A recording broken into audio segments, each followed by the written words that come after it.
Hi, everybody. I've had some requests, and I've got a number of my clients, the people that I work with in mind, kind of guiding or presenting an outline for me for helping them. But if I can help the entire YouTube community, that's fine. I used to be of the belief that all I would have to do is just command demons to go, evil spirits, and that would solve the problem. Well, it does not solve the problem.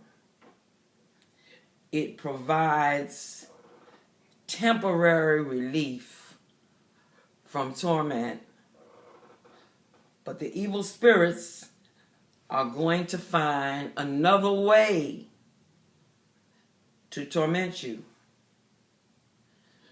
You know, it's the same thing with people who are addicted to food, lose a whole bunch of weight, but then they get addicted to drugs, addicted to porn. It's the nature of who they are in their soul that is making themselves a target for evil spirits. Because let's break it down. Evil spirits are comfortable in you.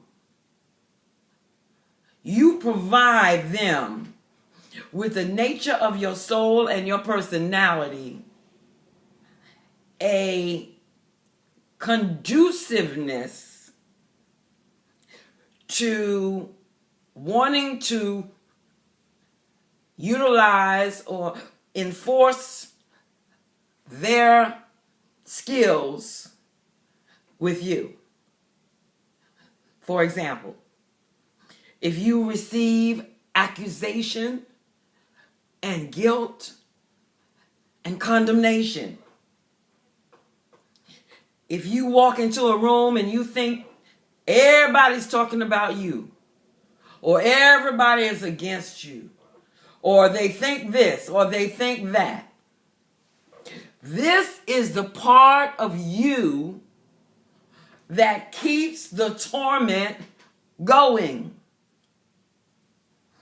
And so for the torment to stop, something has to change in you. I'm going to give you an example. I think my main point with this is you must face your fears. You must face them and conquer them. This was the problem of Job. He was afraid of the devil. And all of his religious activities and his prayers were engulfed by his fear of the enemy. And so what did the Lord do? He said, in order for Job to get rid of this fear, I'm going to make him face it. And I'm going to let the devil push calamity in his face so that he will not fear the devil before he has trust in me, who is God. So, you want to deal with a major obstacle that is hindering your deliverance, you need to deal with you. And the first step is face your fears, whatever they are. This worked out with me the time I was, say, about, 10, between 9 and 12. And my favorite Uncle Richie, he saw that I was afraid of the neighborhood bully. I lived in Harlem, in the ghetto, and folks was jealous of me because I was an only child, and I had a little bit more than they did. Not much, but more care was taken with me because I was the only one. Some of these folk that had 8, 9, 10 brothers and sisters, they envied me for that. And one of them was Caroline Davis. Caroline Davis. Honey, if you listening, if you watching this, I'm taking you back to memory lane. She was tough. The neighborhood bully amongst the girls. And I was scared of her. Didn't want to face that. But my Uncle Richie said, you gonna face it.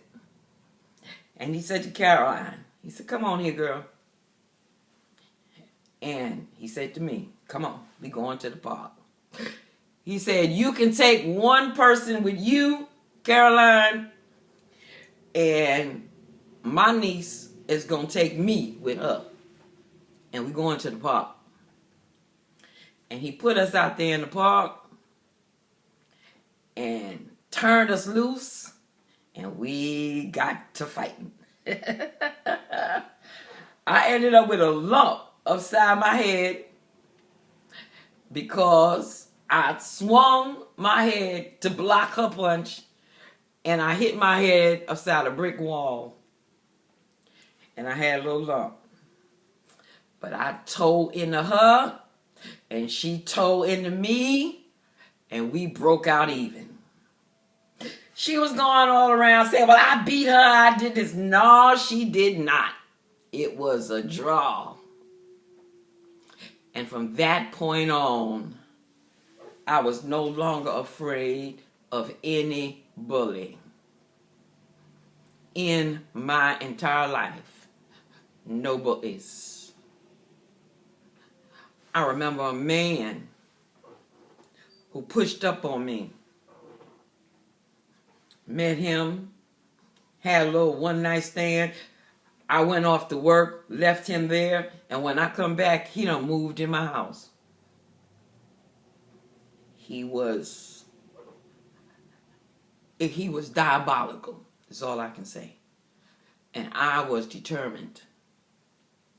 Kill me now or move on. But you getting up out my house. All right.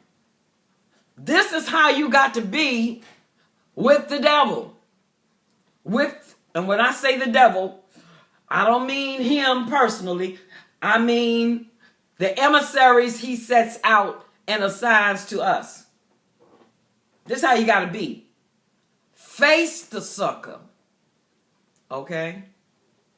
If you are afraid of homosexuals, if you are homophobic, okay, not that you got anything against them, but you are afraid that this is what you could be or might be, because there are tormenting thoughts or voices telling you, making obscene suggestions to you. So guess what you got to do? Face it. You can't ignore it. Face it. Look homosexuality in the face and say, I'm not afraid of you. and then prove it by your actions. That's what you got to do.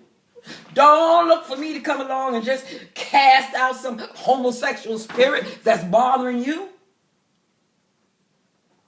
Because it may back up, but it's coming back. Because you haven't dealt with the root, and the root is in you.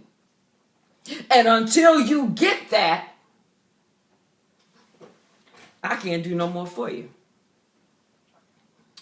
Because every stage of the counseling process with me is based upon me and you being in agreement on everything as it relates to your case.